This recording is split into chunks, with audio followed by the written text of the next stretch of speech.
이번 이야기는 조직원을 모아 살인공장을 만들고 엽기적인 연쇄살인을 저질러 대한민국을 충격에 빠뜨렸던 지존파 살인사건으로 알려진 이야기입니다.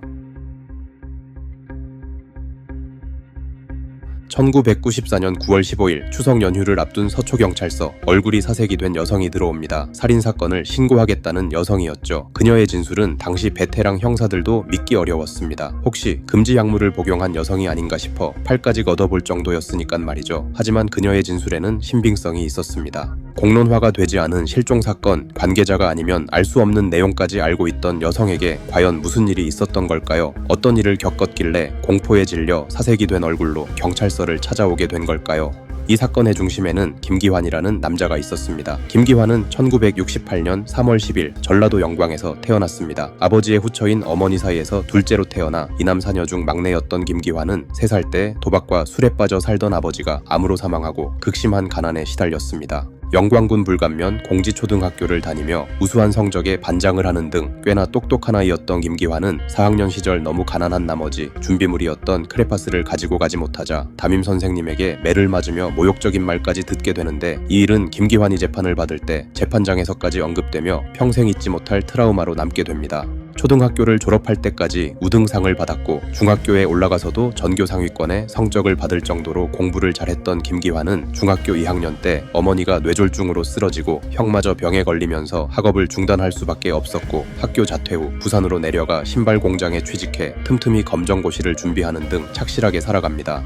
청년이 된 김기환은 좀 더 나은 삶을 위해 광부로도 일해보지만 현실의 벽에 부딪혀 일해도 나아지지 않는 삶에 좌절해 준비하던 검정고시마저 포기하고 고향으로 돌아가 도박에 빠져 빚까지 지게 됩니다. 그야말로 삶이 엉망이 되어가는 상황이었는데, 이맘때쯤 뉴스에는 오렌지족 야타족이 사회 문제로 떠오르고 있었습니다. 1980년대 후반 대한민국은 유례없는 호황을 누리며 부동산과 주식으로 엄청난 부를 쌓은 부유층이 등장했죠. 말 그대로 졸부들이 늘어나고 가난했던 자신들과는 다르게 키우고 싶었던 그들의 2세들은 세상 무서울 것 없이 돈을 쓰며 유흥을 즐겼고 고급 외제차를 몰고 다니며 이성을 유혹하는 야타족과 오렌지족이 사회적 문제였습니다.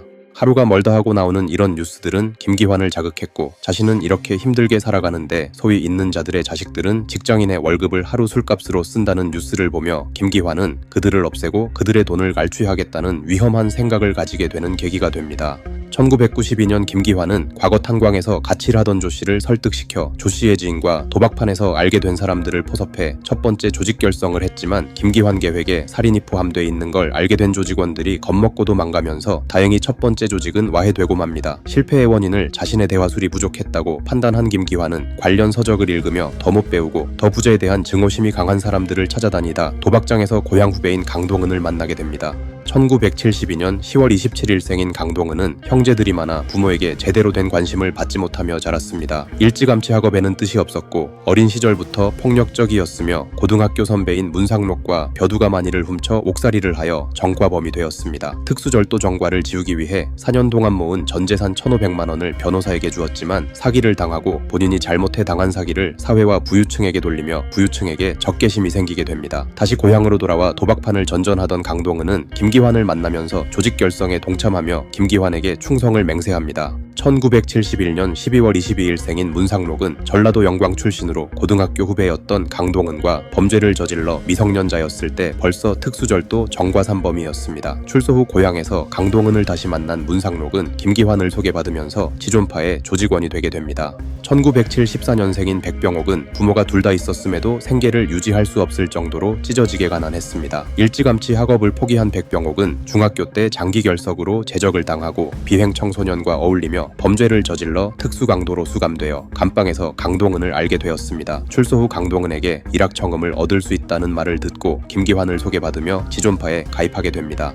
1974년생인 강문섭은 어린 시절 부모의 이혼으로 친척집에 맡겨져 자랐습니다. 어린 시절 사고로 얼굴에 큰 화상 자국이 있던 강문섭은 늘 무기력하고 소심한 성격을 가지게 되었으며 고등학교에서 장기결석으로 제적당한 뒤 술집 웨이터로 일하며 문상록을 알게 되면서 김기환을 소개받아 거금을 주겠다라는 말에 화상 자국을 수술하기 위해 돈이 필요했던 강문섭은 지존파에 가입하게 됩니다.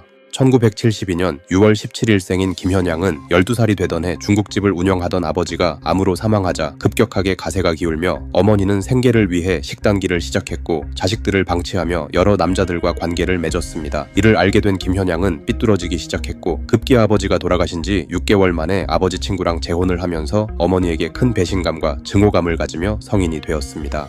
김현양 역시 열심히 일하였지만 삶은 조금도 나아지지 않아 결국 극단적인 선택을 여러 번 했지만 매번 실패를 하였고 살아보려 교회에도 가봤지만 교회에도 마음을 붙이지 못해 방황하던 중에 훗날 지존파에게 무기를 구해주던 중학교 후배인 이주현이라는 작자에게 김기환을 소개받으며 지존파에 가입하게 됩니다. 1975년생인 송봉우는 전라도 영광 출신으로 본인의 형 송봉은의 신분증을 가지고 나이를 속이며 도박장을 전전하다 문상록을 알게 되면서 김기환을 소개받아 지존파에 가입하게 됩니다. 김기환은 자신을 중심으로 모인 6명에게 우리는 단순한 조직이 아닌 거대한 야망을 품고 세상을 뒤엎을 전사들이며 우리의 조직명은 그리스어로 야망을 뜻하는 마스칸이라 스스로를 칭하였습니다. 참고로 그리스어로 야망은 필로독시아라고 합니다. 마스칸은 아랍어로 거쳐 거주지를 뜻한다고 하죠. 지존파라는 명칭은 추후에 검거되고 김기환을 지존으로 부르는 조직원들을 보고 수사반장이 붙여준 이름이었습니다. 포커를 잘해 지존이라고 불렀다고 합니다. 검거되고 자신들이 지존파로 불리는 걸 듣고 김기환이 승질을 냈다는 일화도 있죠. 살인과 금품을 갈취하고 증거를 없애기 위해서는 아지트가 필요하다고 생각한 김기환은 전남 영광의 어머니 집을 아지트로 삼고 살인 공장으로 개조하기 위해 모두 모여 막노동을 하며 돈을 모으기 시작합니다. 그러면서 김기환은 두 번째 조직은 와해되지 않게 하기 위해 부단히 노력했습니다. 그 중에도 배신을 강조하며 조직을 탈퇴하는 자는 배신자로 간주할 것이며 내가 잘 때 가슴을 열어 놓고 잘 테니 나가고 싶다면 내 가슴에 칼을 꽂고 나가라. 그러지 못하면 지옥까지 쫓아가 죽일 것이다 라는 등 조직에 들어온 이상 나갈 수 없음을 강조했습니다. 그러면서 엄격한 5가지의 행동 강령을 만들었습니다. 첫째, 돈이 많은 자를 증오한다. 둘째, 10억을 모을 때까지 범행을 계속한다. 셋째, 범행 사실을 안 자는 누구든지 반드시 죽이고 증거를 인멸한다. 넷째, 배신자는 지옥 끝까지 쫓아가서 죽인다. 다섯째, 여자는 어머니도 믿지 말라 였습니다. 지존파의 첫 사건은 1993년 7월 밤 11시경 충남 논산시에서 퇴근 후 귀가하던 은행원 23세 여성 최 씨에게 일어났습니다. 퇴근 중이던 최 씨를 발견한 송봉우는 최 씨를 납치해 강동은 백병옥과 함께 인근 다리 밑에서 번갈아가며 성폭행을 범하였습니다. 충동적으로 범행을 저지른 셋은 최 씨의 처리를 두고 김기환에게 상황을 보고합니다. 숙소에서 보고받은 김기환은 나머지 조직원을 데리고 뒤늦게 합류해 최 씨를 성폭행하고 조직원들에게도 한 번 더 몹쓸 짓을 하라고 명령을 합니다. 그리고 김기환은 자신들의 얼굴을 본 최 씨를 살려줄 생각이 없었고 조직원들에게 사람 죽이는 시범을 보여준다며 최 씨를 목 졸라 살해합니다. 살인 수업을 마친 김기환은 증거인멸 방법이나 암매장하는 법을 가르쳤고 그렇게 23살 꽃다운 나이의 최 씨는 지존파의 첫 번째 희생자가 되고 맙니다. 눈앞에서 사람이 죽는 걸 처음 본 송봉우는 겁이 나기 시작했습니다. 최 씨 납치를 주도한 것도 자신이고 꿈에 최 씨가 나타나는 악몽에 시달리며 결국 조직에서 도망가기로 결심합니다. 1993년 8월 아지트를 만들기 위해 모아둔 돈에 손을 댄 송봉우는 300만 원을 인출해 도주합니다. 송봉우가 도망간 걸 알게 된 김기환은 송봉우를 조직의 배신자로 간주하고 자신이 그렇게 강조하던 배신자의 최후를 조직원들에게 각인시키기 위해 송봉우를 살해하기로 합니다. 친척집에 숨어있던 송봉우를 찾아낸 지존파는 모든 걸 용서해주겠다며 다시 합류할 것을 권유했고 형들이 무서워 참아 거절하지 못하고 다시 그들을 따라 아지트가 있는 영광으로 가게 됩니다. 단합회를 목적으로 개 한 마리 잡아먹자는 걸로 야산으로 유인해 그곳에서 김기환의 질타가 시작되자 용서를 비는 송봉우의 뒤통수를 김현양이 벽돌로 내려쳐 기절시킨 걸 시작으로 조직원들은 너나 할 것 없이 김기환에게 잘 보이기 위해 흉기를 들고 송봉우를 살해하게 됩니다. 증거인멸을 위해 시신을 불태워 암매장하였고 그 자리에서 태연하게 개를 잡아먹은 뒤 야산에서 내려옵니다. 추후에 법정 진술에서 김기환은 그저 하루에 개 2마리 잡았을 뿐이다라며 배신자의 목숨을 한 마리의 짐승 취급을 해서 당시 법정을 술렁이게 하기도 했습니다. 이후 그들은 살인을 하기 위해 지리산 전지 훈련을 하는 등 극한의 상황에서 살아남기 훈련을 하기도 했으며 하루라도 빨리 아지트를 완공하기 위해 불필요한 지출을 줄이고 살인공장 완공에 매진하게 됩니다. 시간은 흘러 살인공장이 거의 완성이 돼가던 1994년 6월 17일 김현양의 생일로 모인 조직원들은 오랜만에 회식을 하게 됩니다.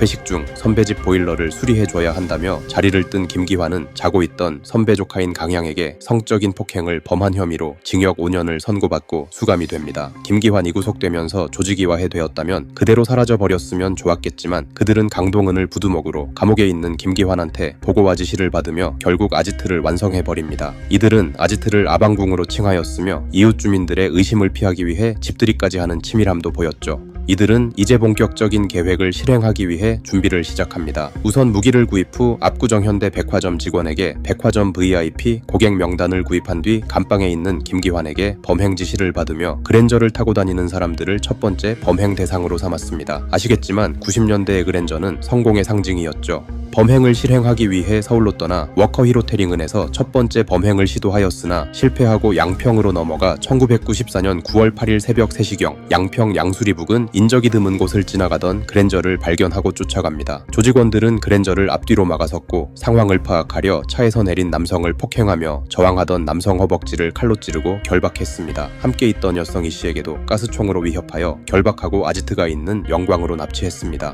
아지트에 도착해 두 인질의 인적 사항을 취조하게 되는데 인질은 자신들이 생각했던 부자가 아니었습니다. 남성은 카페에서 연주하던 악사였고 그랜저도 중고로 구매한 거였으며 여성은 그 카페의 종업원이었다는 걸 알게 된 조직원들은 몸값을 받기 힘들 거라 판단하고 이들의 처리를 두고 상의하다 교통사고로 위장해 살해하기로 결정합니다. 이때 김현양은 남성의 살인에는 찬성했지만 여성 이씨의 처리에 대해서는 둘이 같이 죽이면 의심받을 수 있다는 논리로 조직원들을 설득시켜 이씨를 살려줍니다. 아마 이때부터 김현양은 이씨에게 연정이 생겼던 것 같습니다. 다음 날 이씨는 조직원 모두에게 무슨 의식을 치르는 것처럼 강제로 성폭행을 당하였고 남성에게는 고통 없이 죽여주겠다며 강제로 술을 먹이고 인사불성이 돼 쓰러진 남성에게 비닐봉지를 씌우고 입과 코를 막아 살해를 하게 되는데 그 과정에서 김현양은 이씨와 같이 남성의 입과 코를 막아 살인에 동참하게 만들며 조직원들에게 공범이라는 인식을 심어주게 됩니다. 극한의 공포에 질려 있던 이씨는 따를 수밖에 없었죠. 다음날 9월 10일 새벽 3시경 전라도 장수군으로 이동해 숨진 남성을 그랜저 운전석에 앉히고 계곡 밑으로 차를 밀어버리고 치밀하게 스키드 마크까지 남겨놓으며 교통사고로 위장하였습니다. 사건 현장을 수사한 장수경찰서는 지존파의 의도대로 단순 음주 교통사고로 사건을 종결시켜버립니다. 남성에게는 지존파에게 저항하다 허벅지에 칼에 찔린 자상이 있었는데도 말이죠. 이 사건은 지존파가 검거되고 나서야 그들의 진술로 살인사건이었음이 밝혀지며 엄청난 비판을 받았습니다.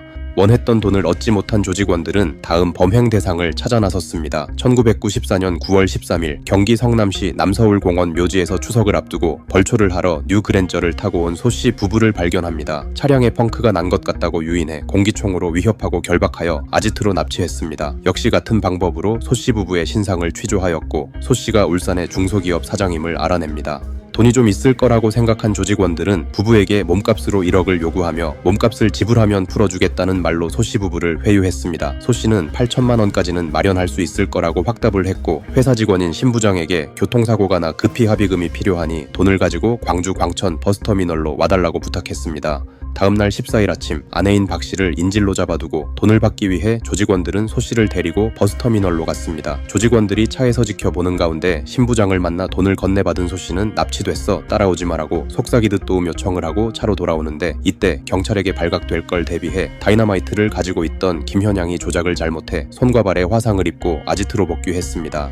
한편 납치됐다는 말에 당황한 신 부장은 울산으로 돌아와 곧바로 울산 남부경찰서에 신고했지만 어처구니 없게도 울산서에서는 광주에서 돈을 줬으니 광주에 신고를 하라는 거였습니다. 더 가관인 건 광주 서부경찰서였습니다. 광주서에서는 소 씨가 회사 경영이 어려워지니 자작극벌인 거 아니냐는 말이 돌아왔고 급기야 자신들의 똥촉을 믿고 납치 자작극으로 단정을 지어버리는 바람에 지존파가 검거되고 엄청난 욕을 먹었습니다. 아지트로 돌아온 조직원들은 처음 만져보는 거금에 기쁨도 잠시 소씨 부부의 처리를 두고 상의하다 결국 소씨 부부를 살해하기로 결정했습니다. 9월 15일 그동안 고생했다며 수면제를 탄 술을 먹였고 정신을 잃은 소씨 부부를 공기총으로 살해합니다. 이번에도 김현양은 이 씨에게 총을 쏘도록 강요했으며 공포에 질려 꼼짝도 못하던 이 씨를 뒤에서 안으며 강제로 방가쇠를 당기도록 하였습니다. 조직원은 소씨 부부를 해체해 소각로에서 소각하였고 김현양은 박 씨의 인육을 먹는 행위를 하였으며 이 씨에게도 인육을 권유하는 등 더 이상 이들을 인간으로 생각하기 역겨울 정도였습니다. 소각로에서 타는 냄새를 희석하기 위해 마당에서 돼지고기를 구우며 동네 사람들에게 나눠주는 치밀함도 잊지 않았죠. 당시 문상록이 이 씨도 같이 죽이려고 했지만 김현양이 다친 몸으로 문상록에게 맞아가면서까지 이 씨를 지켜주었습니다. 검거 후 이들은 진술에서 소 씨에게 갈취한 돈으로 총기 2자루를 구매하였고 자동차를 계약하였으며 중국에서 전지훈련을 받고 김기환을 체포한 영광경찰서를 습격해서 경찰들을 죽이고 무기를 탈취해 MBC를 습격할 계획이었다고 밝혔습니다. 9월 16일 이 씨는 다이너마이트를 잘못 만져 다쳤던 상처를 소독하기 위해 병원에 가야 했던 김현양에게 자신도 데려가 달라고 부탁을 합니다. 자신이 없을 때 이 씨에게 무슨 짓을 할지 몰랐던 문상록 때문에 내심불안했던 김현양은 이 씨의 동행을 허락합니다. 진료 대기실에 앉아있던 김현양은 대뜸 이 씨에게 도망가고 싶으면 도망가도 된다며 현금과 휴대폰을 맡기고 이 씨에게 웃음을 보이며 진료실로 들어갔습니다. 얼떨결에 탈출 기회가 만들어진 이 씨는 어차피 돌아가면 죽을 것이고 도망가다 잡혀도 죽는다는 생각에 공포를 무릅쓰고 도망갑니다. 시선이 주목되지 않게 하기 위해 빠른 걸음으로 병원을 빠져나온 이 씨는 급하게 택시를 잡아 타고 경찰서로 가달라고 합니다. 사색이 된 이 씨의 상태를 본 택시기사는 무슨 일이 있냐고 물어봤고 이 씨는 납치를 당했다고 말하자 택시기사는 내가 영광놈들 다 아는데 어떤 놈이냐고 되물었고 그 말이 더 큰 공포로 다가온 이 씨는 택시에서 내려 무작정 달려 근처 포도밭 농가에 숨어들어 평상 밑에서 몇 시간을 숨어있다 포도밭 주인의 도움을 받아 대전까지 이동 후 대전 톨게이트에서 택시를 타고 서울로 올라와 지인의 도움으로 처음에 나왔던 서초경찰서에 신고를 합니다. 처음 이 씨의 진술이 믿어지지 않았던 경찰은 당시 공론화가 되지 않았던 소 씨 부부 실종 사건에 대해 이 씨가 자세히 진술하자 사태의 심각성을 인지하고 조직원 검거에 나섰습니다. 한편 이 씨가 도망간 걸 알게 된 조직원들은 혼란스러웠지만 이들은 믿는 구석이 있었습니다. 그들은 이 씨를 공범화시켜 놨기 때문에 신고하지 못할 거라 생각했고 또한 김현양은 자신이 살려주었고 아껴주었기 때문에 신고하지 않을 거란 확신이 있었죠. 그래도 혹시 모를 상황에 대비해 조직원들은 영광경찰서 근처에 잠복하며 경찰의 동태를 살폈습니다. 이 씨가 신고했다면 경찰이 분주히 움직여야 하는데 별다른 움직임이 없자 안심한 조직원들은 다음 계획을 준비합니다. 이 씨가 서울로 와서 신고했을 거란 생각은 꿈에도 하지 못했죠. 지존파의 존재를 확인한 서초서 형사들은 9월 19일 아침 7시경 반찬거리를 사러 가는 강동은을 추격전 끝에 검거하는 데 성공을 합니다. 무기에 다이너마이트까지 가지고 있었던 조직원들을 덮치기에 무리가 있다고 판단한 서초 형사들은 조직원들을 아지트에서 불러내기 위해 공조수사를 하기로 결정합니다. 강동은이 교통사고가 나 크게 다쳤으며 지금 병원에 있다. 차량 매매 계약서를 급히 전해줘야 한다고 해서 연락을 드렸으니 파출소로 찾으러 오라고 유인을 합니다. 연락을 받고 나온 김현양, 이경숙, 문상록을 유인해 검거하는 데 성공합니다. 아지트에 남아있던 강문섭, 백병옥을 검거하며 1994년 9월 20일 지존파 조직원 모두를 검거하는 데 성공합니다. 모두 검거했으니 다행이지만 당시 지존파는 각종 무기에 다이너마이트까지 소지하고 있었던 걸 알았지만 서초경찰서에서는 형사단 7명만이 출동했고 조직원들의 자폭이나 큰 인명피해가 우려되는 상황이었기에 굉장히 위험한 수사 방식이었습니다. 여담으로 지존파 조직원을 검거하고 일주일 후 9월 27일 온보현이 자수를 합니다. 살인택시로 알려진 온보현은 2명의 여성을 끔찍하게 살해한 살인범으로 당시 공적 때문에 공개 수사를 하지 않고 비공개 수사를 했던 경찰들이 엄청난 비난을 받았고 공조수사의 중요성을 알려준 사건이 있었습니다. 아무튼 모두 검거했고 추가 피해자도 생기지 않았기 때문에 공조수사를 하지 않은 것에 대한 비판은 없었지만 일주일 후 온보현 때문에 엄청난 욕들을 먹었었죠. 간혹 이경숙을 이 씨로 잘못 알고 계시는 분들이 있는데 이경숙은 강동은의 애인으로 이 씨가 탈출 전 조직원들 밥을 해주는 역할을 하고 있었고 이 씨가 탈출하자 급하게 이경숙에게 밥을 해달라 데려온 지 이틀 만에 검거된 거였습니다. 체포된 지존파 조직원 전부는 일말의 반성도 없이 꼿꼿이 고개를 들고 마치 범행을 자랑하듯 현장 검증을 이어갔고 압구정 야타족을 내 손으로 못 죽여서 한이 된다. 인간이길 포기하기 위해 인육을 먹었다 등 스타가 된 듯 모든 질문에 대답을 하며 뻔뻔한 행동들을 보였습니다.